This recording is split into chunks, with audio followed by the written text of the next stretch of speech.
Buenas tardes, mi nombre es Juanjo Romera, soy el responsable de eventos en Gran Azul Marino. Para mí es un auténtico placer hoy estar en la ciudad de Málaga. Habitualmente en Gran Azul Marino realizamos diferentes eventos y presentaciones por todo el país.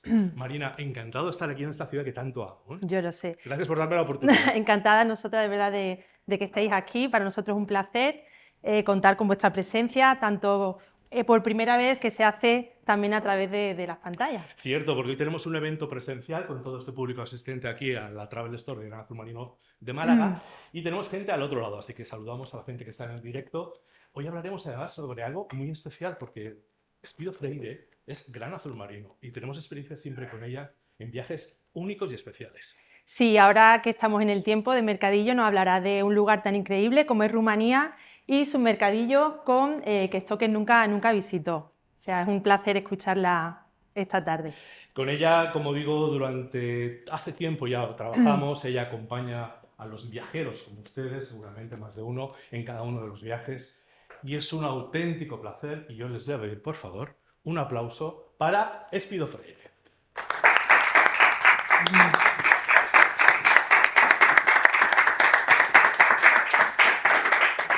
Querida, ¿cómo te quiere el público de Málaga, eh? ¿Cómo Bueno, te quiere el público? quizás hayan recibido determinadas instrucciones para este cálido abrazo. Vamos a dejar que dentro de una hora esto sea más espontáneo que lo que ha surgido ahora. Pero muchas gracias, Juanjo, tú siempre me acoges muy bien. Gracias, Marina, Gracias. también. Un por placer ello. tenerte, porque siempre sabes que para el Gran Azul Marino supone una experiencia tenerte, escucharte y leerte en los ojos, como yo siempre te digo, ¿eh? Bueno, pues muchísimas gracias.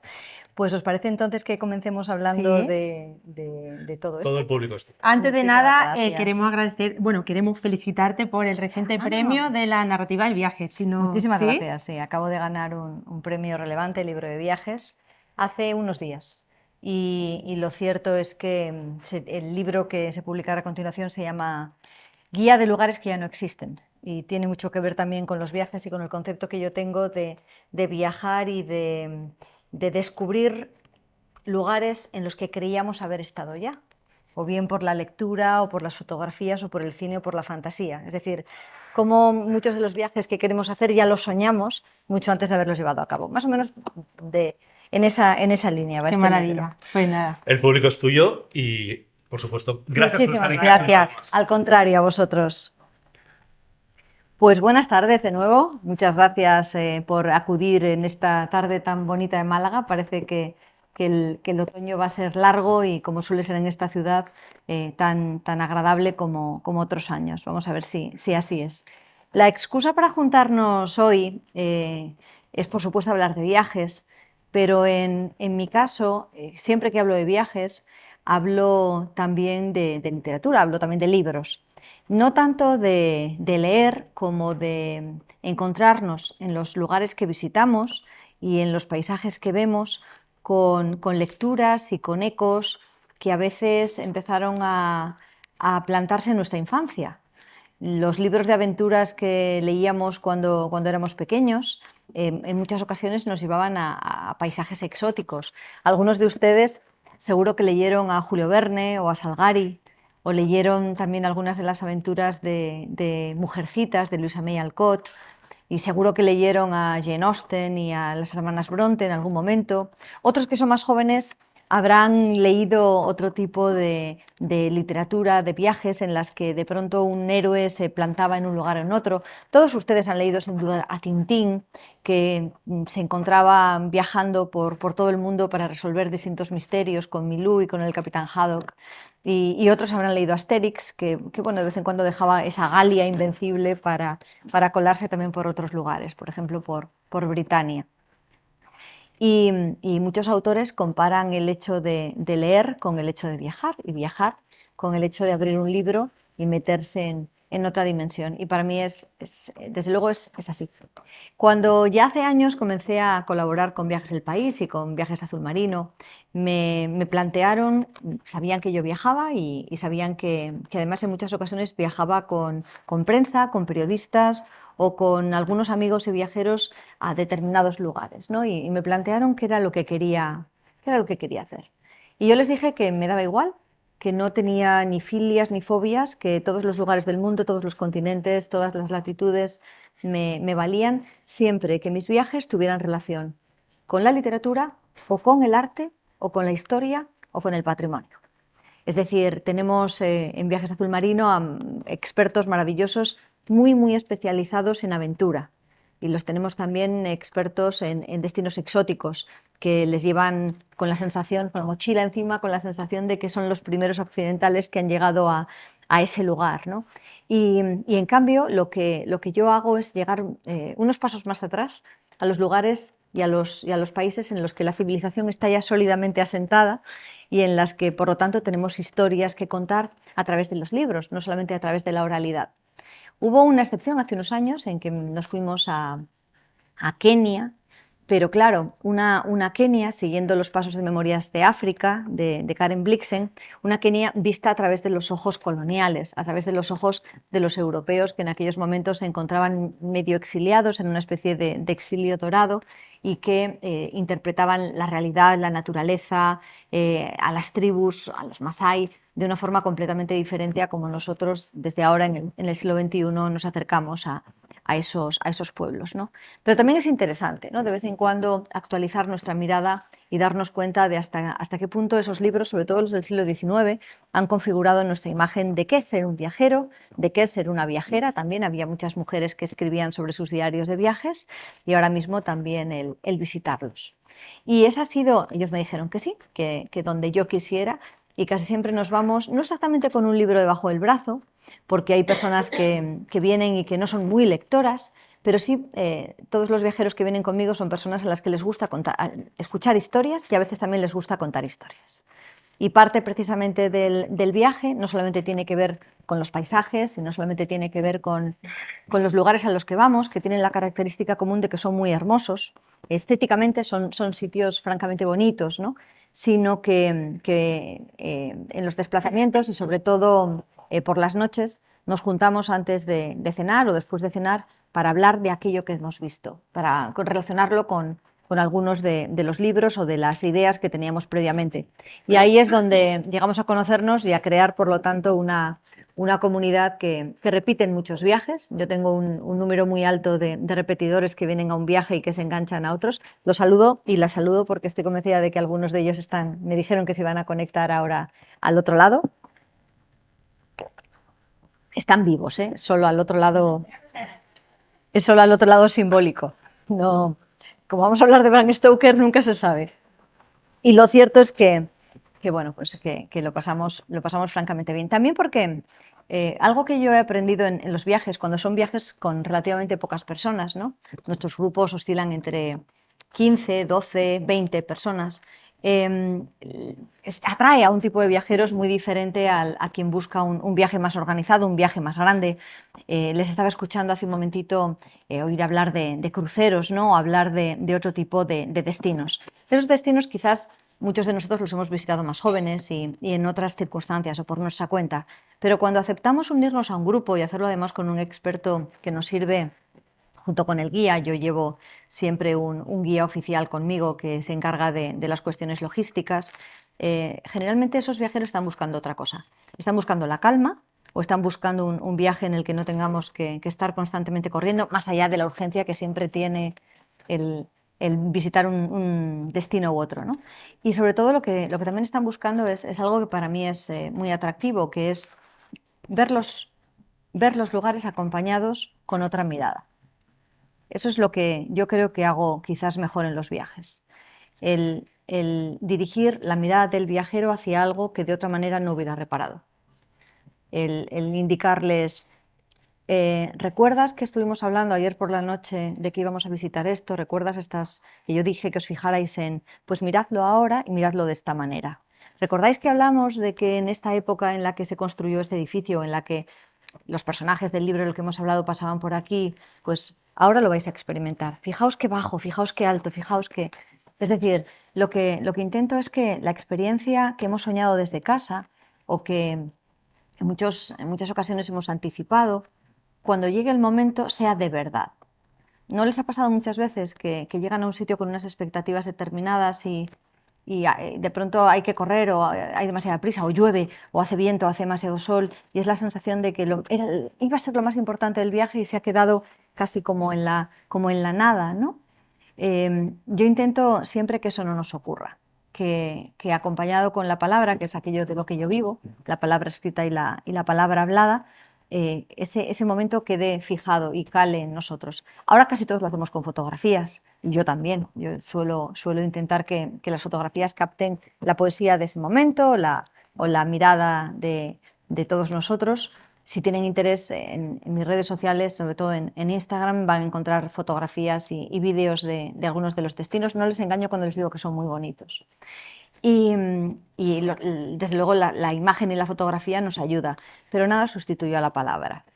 Y de hecho, también me imagino que a muchos de ustedes les habrá ocurrido que habrán tenido amigos que después de un viaje se han ofrecido a mostrarles lo que antes eran las diapositivas del viaje, ¿no? Y ahora es el transfer, el WeTransfer. Te voy a pasar las fotografías del viaje y tener que acceder por educación, ¿no? Mientras uno está pensando, no, por favor, no puedo con una fotografía más de Birmania, me vuelven a enseñar otra vez tal. Y sin embargo, las historias sí nos gusta escucharlas. Nos gusta oír las anécdotas, nos gusta que nos cuenten cómo sabía exactamente aquel plato, o cuando nos dicen que tuvieron un contratiempo, que nos expliquen exactamente cómo se sintieron. Yo creo y sigo creyendo mucho en ese poder de la conexión a través de la palabra. Y ahora mismo me encuentro sumida en la mitad de algunos de los viajes. Y digo en la mitad porque fue así. Llegué el domingo de Inglaterra y me vuelvo a ir este jueves de madrugada. Tan de madrugada que es casi miércoles. Acabamos de regresar de hacer 2 de los viajes clásicos que se llevan repitiendo ya desde hace varios años.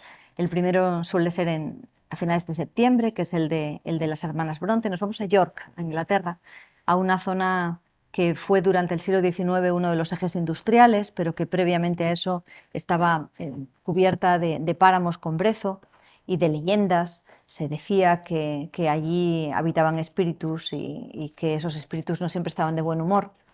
Y ahí surgen 3 de las novelas más importantes del siglo XIX, Cumbres borrascosas, Jane Eyre y Charlotte Grey.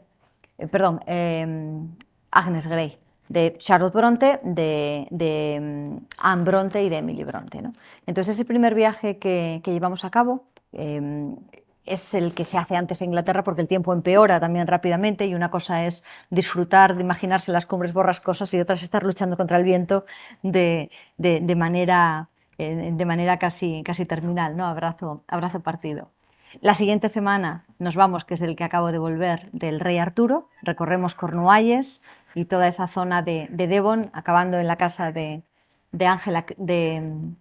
Agatha Christie, pero con especial hincapié en las leyendas de la zona de Cornualles. También es un lugar mágico, es el lugar en el que, si nos despistamos, en uno de los promontorios queremos ver a alguno de los caballeros extrayendo una espada según unos la piedra y según otros el yunque. Y bueno, aquí lo divertido, lo interesante en muchos casos es el separar la leyenda de luego las distintas versiones y del paisaje que estamos, ¿no? Me venían los viajeros gastando bromas acerca de qué era verdad y qué era mentira, o sea, cuál era la ficción y cuál era la leyenda. Y esa es una de las cosas más interesantes, ¿no? El que tengan perfectamente claro cuando vayan a ver la siguiente película, la siguiente adaptación, la siguiente serie, qué parte es fruto de una mente creativa y qué parte tiene alguna base histórica, ¿no? Visitamos, por lo tanto, Tintagel, que en esta ocasión estaba cerrado por el viento, pero pudimos verlo desde el promontorio de enfrente. Visitamos Glastonbury, con las ruinas en las que todavía se pueden ver algunos de los espinos que se supone que José de Arimatea trajo de Tierra Santa cuando trajo el Santo Grial, y toda esa extraña espiritualidad mezclada con los rituales bretones y mezclada con otras cuestiones que ha llegado hasta nuestros días como un pastiche muy interesante, ¿no? Y ahora me voy al viaje estrella, es el que más me piden y el que me repito con mayor frecuencia, que es el que sigue los pasos de Jane Austen. Además, este año es el 250 aniversario del nacimiento de Jane Austen. Tenemos Orgullo y Prejuicio está en la sopa, tenemos Sentido y Sensibilidad en la BBC Drama todos los días dando en bucle infinito. Y bueno, yo he publicado 2 libros sobre Jane Austen este año, un pequeño ensayo y un libro destinado a gente más joven. Y vamos allí, vamos a disfrutar de cómo eran sus ciudades, cómo eran las casas en las que vivió, y sobre todo para sumergirnos en la campiña de la manera más, esperemos, más sincera y más inmersiva posible, ¿no? Son vidas, en el caso del rey Arturo un poco menos, porque casi todos son fuentes anónimas, pero son vidas en las que se entremezclan los personajes de ficción y por lo tanto esas películas en las que hemos perdido horas, ¿no?, soñando y fantaseando, las biografías de los propios autores y la historia de esas ciudades que están plagadas precisamente de eso, ¿no?, de tradición, de hechos importantes. Casi en cada calle de York y de Bath tenemos que algo importante o alguien importante ocurrió, desde Mary Shelley, la autora de Frankenstein, hasta tantos otros. Y también lo que intento, como ya les he dicho que muchas personas repiten en los viajes, es que un viaje acabe por tener una cierta conexión con el otro, porque la historia no se divide en quesitos, como en los juegos, ¿no?, sino que es un continuo, y aunque nos la enseñen por años y por cursos y también nos enseñan así la literatura, tiene mucho más que ver con nosotros de lo que pensamos. Y el siguiente viaje que vamos a hacer, ahora descansaré unas semanas, va a ser precisamente a Rumanía. Yo tenía muchas ganas de llevar algún grupo de viajeros a Rumanía desde que estuve allí la primera vez, porque tuve una sensación, y ya les he dicho que en el libro con el que he ganado el premio de viajes hay un punto muy importante de nostalgia. Tuve la sensación de que no solamente viajaba un poco hacia el este, ¿no?, que no solamente me encontraba con una religión distinta, una variante del cristianismo, con los ortodoxos, que no solamente me encontraba también con una historia de la monarquía distinta, muy entroncada con la historia de Europa de aquella época. Nos encontramos con los reyes de Rumanía, que tenían fuertes raíces germánicas y que también tuvieron conexiones con otro viaje que hice, que era el de los zares de Rusia, sino que viajé al pasado. Y viajé, sobre todo en lo rural. Atravesamos gran parte del país en aquel viaje. Tuve la sensación de volver a cuando yo tenía 8 o 9 años, en los años 80, y el campo estaba habitado. Y cada uno de los huertos tenía al lado a alguien que estaba cuidándolo. Y cada uno de los cultivos no eran tan perfectos como los vemos ahora, ni estaban tan alineados, ni por supuesto soñábamos con encontrar molinos de viento o encontrar placas eléctricas, sino que tenían una apariencia desigual. Eran cultivos pensados para que quien estaba en la casa de al lado los consumiera, ¿no?, para regalar si sobraba y para vender en el mercado si sobraba más todavía. Y yo hacía mucho tiempo, no me había dado cuenta, pero hacía mucho tiempo que en España ya no veía ese sistema. Creo que en el fondo para bien de muchos de nosotros, ¿no? Pero hay la nostalgia, ¿no?, esa espina que se nos clava y que nos hace también a los viajeros que a veces deseamos que el tiempo no haya pasado o volver a otro terreno. Y en Rumanía encontré de pronto a esa Espido de 8 o de 10 años que pensaba que la naturaleza tenía vida y que pensaba que los animales, a poco que uno se esforzara, la podían entender. Bueno, mi gata también, ¿eh? Ahí no hay ningún tipo de duda, pero bueno, el resto de los animales que por ahí había. Y a raíz de ahí entré con una conexión mucho más honda de lo que pensaba, porque cuando en un viaje no solamente actúan los ojos o actúa la sensación de placer puro y duro, qué bonito, qué agradable, sino que se genera un vínculo emocional, es difícil que ese país ya nos abandone, ¿no? Y yo, que tengo la suerte de repetir viajes con cierta regularidad, hay viajes que digo, está muy bien, pero no creo que vuelva aquí. Y en cambio hay otros en que sé que no pasa nada porque algo no haya quedado completado, porque regresaré a ese lugar. Y con Rumanía fue así. Y claro, en el caso de Rumanía, ¿qué historia podíamos contar? Pues una que es la que ha asustado y aterrorizado a niños y a mayores durante varios siglos, sobre todo los 2 últimos, y que ha dado incluso nombre a un síndrome, el vampiro emocional, ¿no?, que es un nombre, una terminología que empleamos ahora muy a menudo, a diario, que es el vampiro.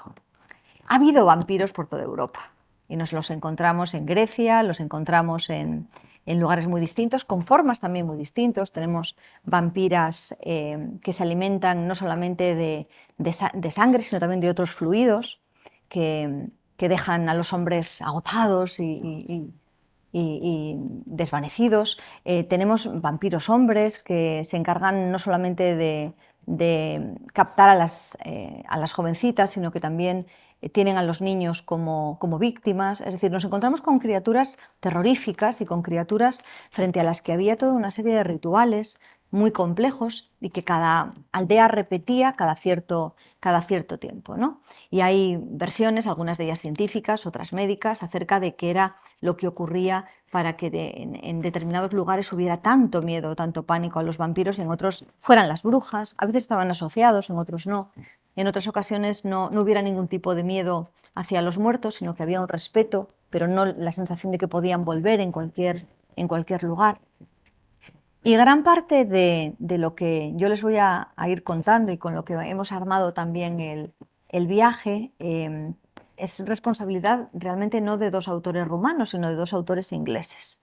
Los ingleses son fantásticos, junto con los italianos, para inventarse historias y seducir al mundo. Los españoles, en cambio, trabajamos y nos dejamos la piel en el asunto y luego lo vendemos fatal y lo contamos peor todavía. Pero los ingleses, da igual de qué hablen, da la impresión de que ellos han ganado, de que ellos lo han conseguido, de que ellos lo han descubierto y de que llegaron primero al Polo Sur. El caso es que fueron primero John Polidori y después Bram Stoker quienes nos volvieron otra vez a meter los vampiros en casa. John Polidori, que era el secretario y el médico de Lord Byron, lo hizo en Suiza durante un viaje que esperamos hacer para el año que viene. En algún momento en que podamos repetir esa noche de Villa Diodati en la que se juntaron varios escritores a contar historias de terror. Y John Polidori atendió a una llamada que le hizo su amigo Lord Byron. Estaban aburridos, había sido un día frío, hacía poco, ellos no lo sabían, pero había estallado un volcán y había cambiado el tiempo mundial. Y se encontraban con unos atardeceres espectaculares, pero con muchísimo frío, viento, no podían hacer nada de lo que tenían pensado hacer a la orilla del lago Le Mans, y se dedicaron a contar historias.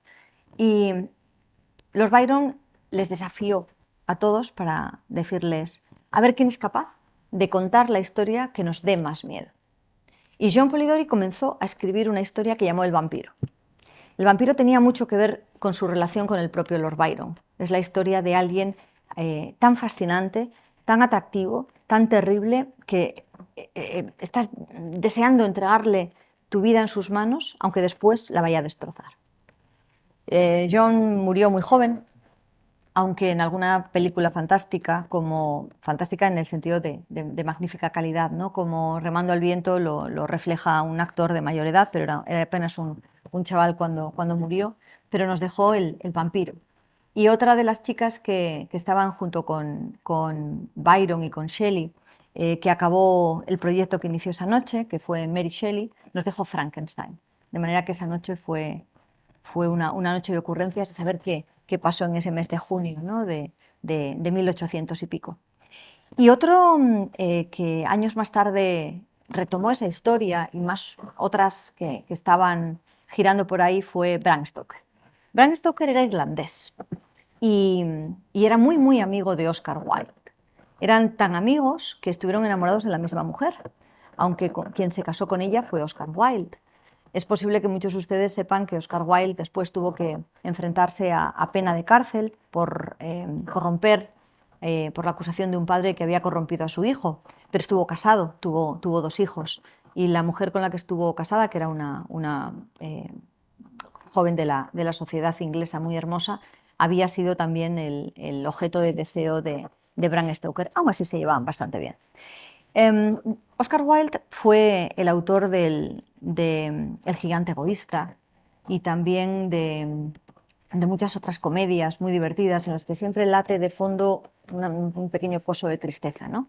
Y también del retrato de Dorian Gray, ese retrato que a todos nos gustaría tener en algún lugar del desván para que envejeciera por nosotros, mientras nosotros nos mantenemos eternamente jóvenes. Es decir, que en esa época, en ese momento en el que la época victoriana pasa a ser ya la eduardiana, hay muchas historias de lo sobrenatural, hay muchas historias de cómo poder pactar, nosotros diríamos con el diablo, ¿no? Pero pactar con algo sobrenatural y que nos permita la vida eterna. Fausto ya lo había intentado con el diablo, había intentado recuperar su juventud porque se había dado cuenta cuando llegó a viejo que sabía mucho, pero que no sabía nada del amor. Y en Bram Stoker nos encontramos otra vez la misma historia. Nos encontramos que él había estado trabajando para un actor extraordinariamente conocido, también muy atractivo, y que le había arrancado el alma, que le había extenuado y le había, ahora llamaríamos directamente abusado de él, de tal forma que se había convertido en una especie de cáscara vacía. E inspirándose en eso, escribió una de las novelas más relevantes del siglo XIX y XX, que es Drácula. Drácula nos habla de un conde que llega desde las tierras de Rumanía hasta el corazón de Londres y que comienza su andadura allí después de haber conseguido durante muchos años la sumisión de todos los que le rodeaban. Y Drácula tuvo tanto éxito que muy rápidamente comenzaron las adaptaciones cinematográficas, muchas las habrán visto ustedes. Hemos tenido desde Boris Karloff hasta Gary Oldman haciendo de vampiro. Hemos tenido luego adaptaciones de jovencitos mucho más monos y mucho más frágiles haciendo también de vampiros. Hemos tenido crónicas vampíricas, hemos tenido, es decir, absolutamente de todo. Y de hecho ahora están muy de moda entre la gente más joven, entre los adolescentes que leen y que escriben. La romantasy es un género en el que hay muchísimos vampiros de por medio, vampiros dulcificados y vampiros que, en fin, si Bram Stoker levantara la cabeza, pues no sé qué nos diría, pero cada época tiene también sus necesidades. Y lo curioso es que el subtítulo de este viaje es Rumanía y los mercadillos que Bram Stoker nunca pudo ver, porque posiblemente le hubieran gustado, posiblemente hubiera disfrutado tanto como disfruté yo en Rumanía viendo cada uno de esos mercados que cuando se acerca la Navidad, como ocurre en toda Europa del Este, dan de sí todo lo que tienen, las luces, las manzanas asadas, la música, los colores, las pequeñas figuras con las que adornan los árboles, pero Bram Stoker nunca estuvo allí.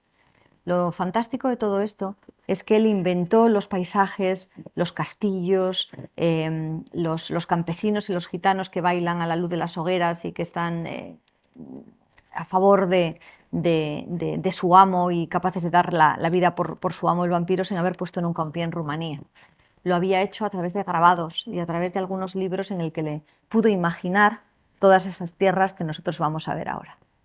Y así también lo han hecho a continuación o con posterioridad muchos de los autores que han hablado de Rumanía y que han atribuido castillos a Drácula y castillos a otro tipo de leyendas. Porque si algo caracteriza precisamente a Rumanía es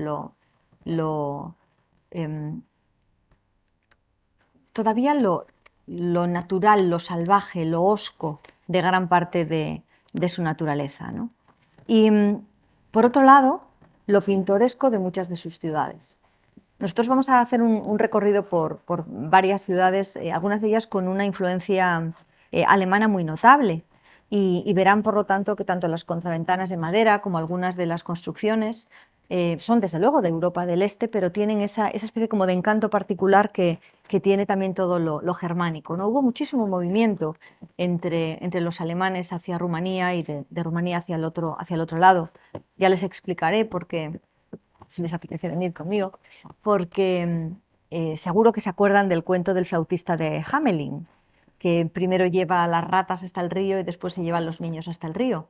Bueno, pues precisamente una de las explicaciones para el flautista de Hamelin es esas migraciones que muchas familias alemanas llevaron a cabo hacia el este en un momento determinado de la historia, porque hacían falta en repoblaciones. También tuvimos alemanes en Andalucía, los tuvimos en la Carolina y en otros lugares en la época de Carlos III, y son muy interesantes, ¿no? Esas migraciones masivas que en un momento determinado no solamente repueblan, sino que también traen alimentos, Entonces nos vamos a encontrar con unas ciudades y también con unas costumbres muy peculiares. Si ustedes han disfrutado de los mercadillos alemanes o de algunos de los mercadillos austriacos, Viena es una de las grandes estrellas, ¿no? En esa época, aquí van a ver algo diferente, pero algo que está en común. También tengan en cuenta que les he mencionado que es un país con una mayoría ortodoxa, por lo tanto las catedrales, las iglesias, todos los elementos que tienen que ver con lo religioso aparte de las iglesias fortificadas, aparte de muchas otras características, son también distintas. Son reconocibles para nosotros, que hemos crecido, me imagino que todos, ¿no? en un entorno cristiano, en un entorno en el que la Virgen, los santos, el diablo, los ángeles forman parte, por supuesto, la cruz, ¿no? tienen un gran peso. Pero allí está contado de una forma ligeramente diferente. Es como si tuviéramos que parpadear 2 veces para aclarar la vista y darnos cuenta de que estamos viendo realmente lo que creemos estar viendo. Y a lo largo de esos días en que vamos a estar fuera, será en diciembre, será durante el Puente de la Inmaculada, nos iremos desde el día 5 hasta el día 10, así encaja perfectamente con el puente. Pues iremos viendo algunas de esas ciudades. Yo había, bueno, no sé si les interesa que les comente un poco por encima el itinerario, o si estoy hablando ya demasiado, pero vamos a, muy por encima, les voy a comentar cuáles son algunas de las paradas que vamos a tener. Vamos a comenzar con Bucarest. Bucarest es la ciudad la más moderna y la ciudad ahora mismo, una de las ciudades de moda para salir, para comer y para divertirse, ¿no?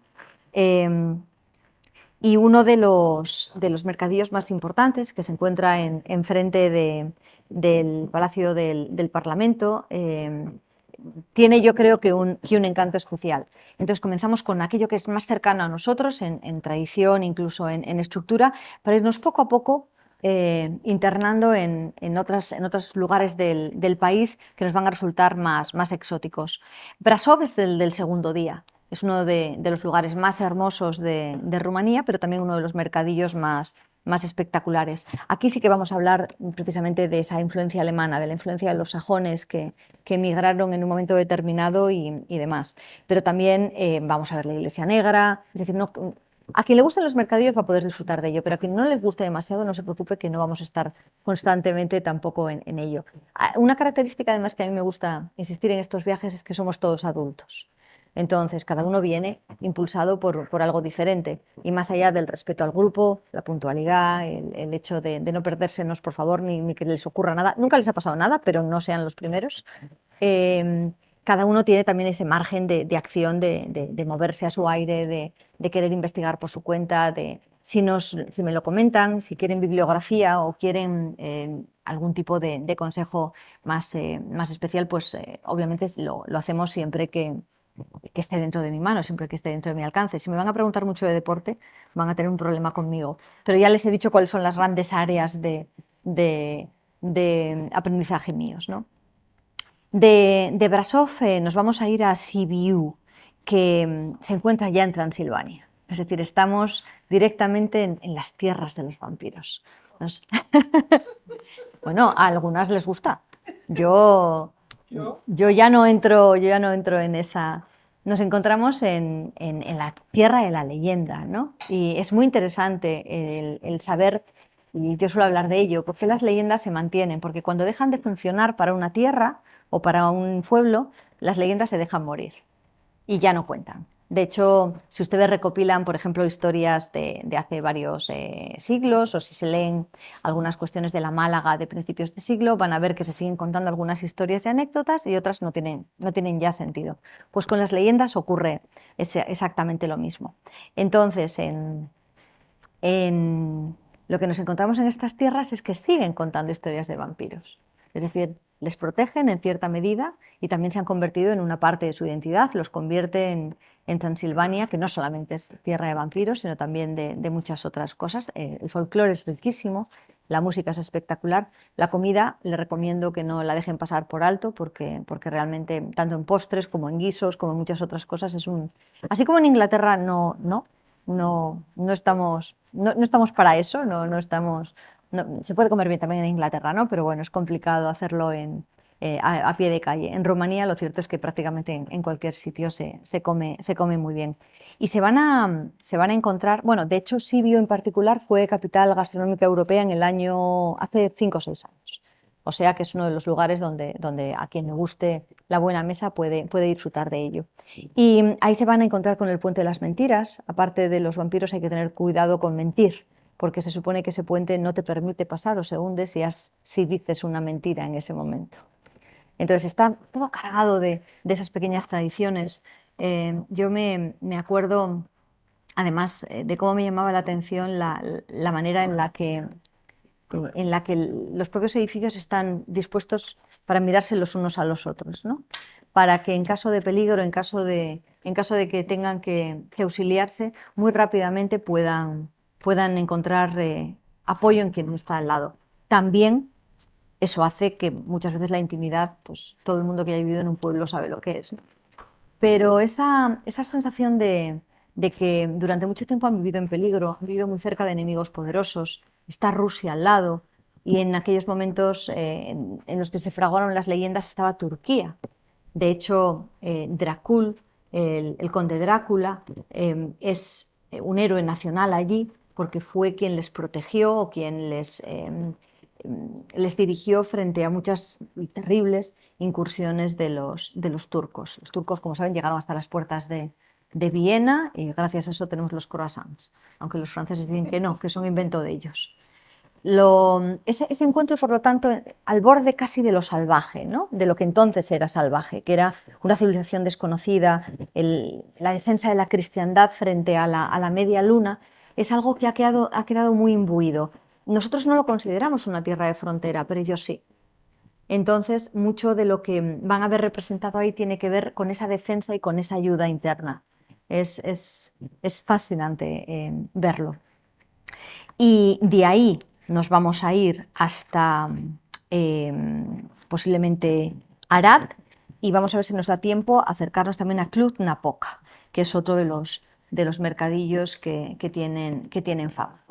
Veremos todo lo que podamos, pero también, como les digo, lo interesante de este viaje no es solamente ver y absorber cosas y que cuando uno regrese a casa se encuentre más sabio y más completo, sino también el hecho de poder hablar, el hecho de poder asociar todo esto que estamos viendo a cosas que ya sabíamos, a cosas que ya conocíamos, a una manera diferente de ver la Navidad y por lo tanto el solsticio y por lo tanto también el nacimiento de Cristo, pero también el fin de año, pero también San Silvestre, pero también el final en el que los campos había que dejarlos para comenzar en otro lugar, la sociedad agraria y todo lo que vemos en los campos frente a la ciudad moderna y bueno, y luego la magia especial que hace que convierten este viaje en diferente, que son siempre los viajeros, la combinación con los distintos viajeros.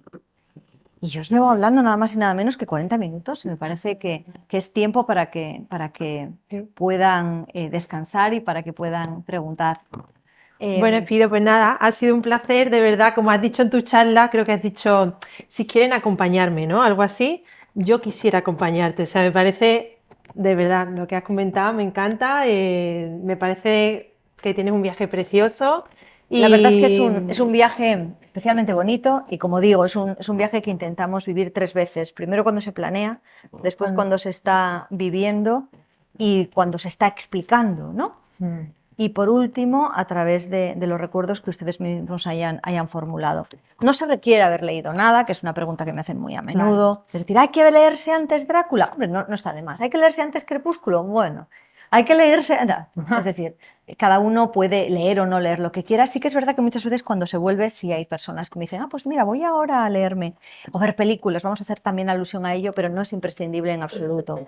¿Hace falta ser un intelectual y tener un nivel muy alto de conocimientos? En absoluto. Tenemos personas de todos los niveles. Es verdad que muchos muy interesados y muy curiosos por determinados temas, pero el ambiente que se genera es muy amable, ¿no? Seguro. Y por otro lado, está otra de las preguntas que me hacen muchas veces es si hago exámenes o algo, ¿no? Pero voy a tener que hablar, voy a tener que... Porque nos hablas de tertulias. No. Nuevamente, todos somos adultos, quien le apetece intervenir más interviene, quien le apetece tomar notas las toma, hay personas que dicen, ¿te importa que te grabe mientras estás contando esto? Porque no me voy a acordar. Y hay personas que se están tomando 2 cervezas y se lo están pasando fenomenal y demás.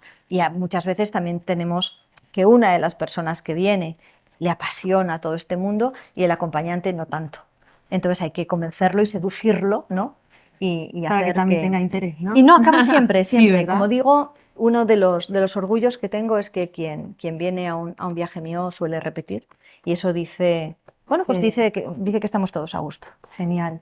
Pues nada, Espido, encantada de que estés, espero verte pronto por Málaga.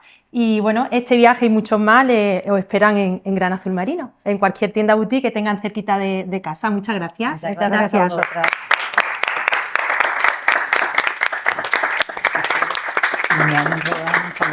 Sí, ¿verdad?